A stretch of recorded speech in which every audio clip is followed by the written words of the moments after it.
Hello viewers, welcome to my channel. বন্ধুরা, আজ আবার একটি নতুন বিজ্ঞপ্তি নিয়ে আপনাদের সামনে হাজির হলাম। আজকের বিজ্ঞপ্তিটি বাংলাদেশ নৌবাহিনী কর্তৃক প্রকাশিত হয়েছে।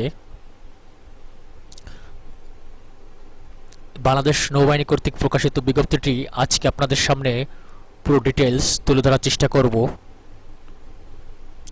তো তুলে ধরার আগে আপনাদের কাছে একটা রিকোয়েস্ট, সবসময় রিকোয়েস্ট করি, কারণ একটা ভিডিও তৈরি করতে অনেক শ্রম দেওয়া লাগে। যদি আপনারা আমার চ্যানেল প্রথম হয়ে থাকেন তাহলে অবশ্যই সাবস্ক্রাইব করবেন, পাশে থাকা বেল আইকনে চাপ দেবেন যাতে নোটিফিকেশন পাওয়ার সাথে সাথে আপনারা ভিডিওটা দেখতে পারেন। এখানে প্রতিদিন ভিডিও আপলোড দেওয়া হয়। তো চলুন বিস্তারিত আলোচনা করি। আজকে বাংলাদেশ নৌবাহিনী নিয়োগ বিজ্ঞপ্তিটি প্রকাশ করেছে। বাংলাদেশ নৌবাহিনীতে বেসামরিক কর্মচারীর নিয়োগ